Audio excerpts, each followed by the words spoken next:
Hello बच्चों, आइए इस प्रश्न को पढ़ते हैं। पृथ्वी तल से h ऊंचाई पर g के मान में उतना ही परिवर्तन होता है जितना कि पृथ्वी तल के भीतर x गहराई पर। तब हमें x और h में संबंध बताना है जब x तथा h दोनों पृथ्वी की त्रिज्या से बहुत छोटे हैं। आइए इस प्रश्न की मुख्य अवधारणा की चर्चा करें। मुख्य अवधारणा, मान लेते हैं ये हमारी धरती है जिसकी त्रिज्या हम मान लेते हैं कि आरी है और उसका द्रव्यमान एमी है। अब मान लीजिए कि पृथ्वी की सतह से h ऊंचाई पर, ये मान लेते हैं ये वाले h ऊंचाई है, एक बिंदु है यहाँ पे, और एक और बिंदु ले लेते हैं पृथ्वी के अंदर, मान लेते हैं सतह से x गहराई पे। इसको हम बोल देते हैं P बिंदु और इसको बोल देते हैं Q बिंदु। अगर हम बोल देते हैं कि जो सतह है वहां पे गुरुत्व g नॉट है जिसका लगभग मान 9.8 मीटर प्रति वर्ग के बराबर होता है। इस अवस्था में जो यहाँ पे P बिंदु है, अगर उस पर हम गुरुत्व त्वरण का मान लिखना चाहें जिसको GP से लिख देते हैं तो वह होता है g नॉट भागे 1 धन h भागे आर ई का वर्ग। ये पहला समीकरण। दूसरा है Q बिंदु पे अगर हम गुरुत्व त्वरण लिखना चाहें जिसको GQ बोल देते हैं तो वो होगा g नॉट गुणे 1 ऋण x भागे आर ई के बराबर। ये दूसरा समीकरण। तो इस मुख्य अवधारणा का इस्तेमाल करके चलिए प्रश्न को हल करते हैं। यहां पर इस प्रश्न में बोला जा रहा है कि जो h है और जो x है अर्थात पृथ्वी से ऊंचाई और पृथ्वी से गहराई, वो पृथ्वी की त्रिज्या के मुकाबले बहुत ही कम है।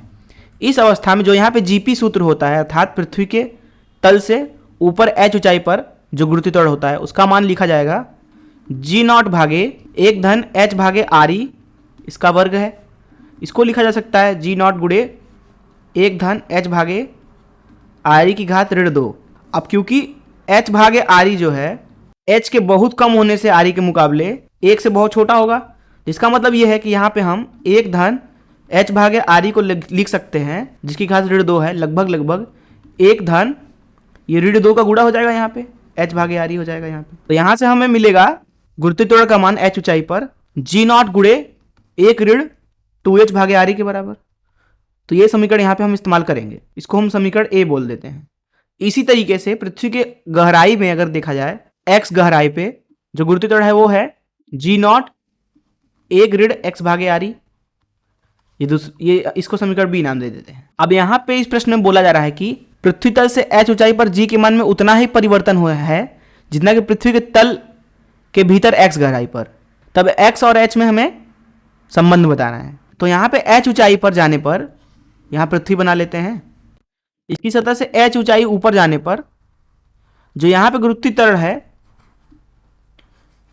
इसको हमने P बिंदु नाम दिया था, तो इसका मान है हमारे पास में g नॉट गुणे 1 ऋण 2h भागे आर ई के बराबर। अब अगर यहाँ पे हम परिवर्तन लिखना चाहें कि कितना परिवर्तन हुआ है तो जिसको डेल्टा G1 बोल देते हैं ऊपर जाने की वजह से। यहाँ पे हम उसके संख्यात्मक मान के बारे में बात करेंगे।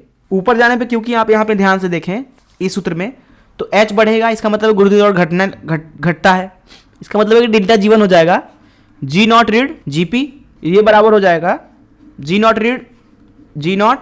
1 ऋण 2h भागे आर ई, ये बराबर आ जाएगा 2h भागे आर ई गुणे g नॉट के। ये हो गया डेल्टा G1, अर्थात ऊपर जाने की वजह से जो गुरुत्व त्वरण में परिवर्तन आएगा वो इस सूत्र से दिया जाएगा। इसी तरीके से नीचे जाने पे अगर हम निकालना चाहें कि कितना परिवर्तन होगा जिसको डेल्टा G2 बोल देते हैं, यहाँ पर पृथ्वी के अंदर x गहराई नीचे जो गुरुत्व त्वरण है, मान लेते हैं कि x गहराई पर Q बिंदु है, उसको लिख सकते हैं हम GQ बराबर g नॉट 1 ऋण x भागे आर ई।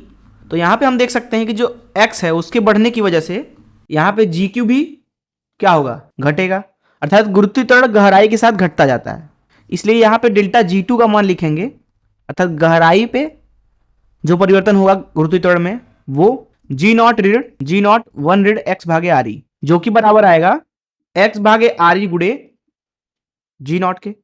अब यहाँ पे इस प्रश्न में बोला जा रहा है कि ऊपर जाने पर और गहराई में अंदर आने पर जब ये दोनों परिवर्तन जो हैं गुरुत्व त्वरण में ये आपस में बराबर हों तब x और h में संबंध, तो इनको बराबर कर देते हैं अर्थात डेल्टा G1 डेल्टा G2 के बराबर कर देते हैं।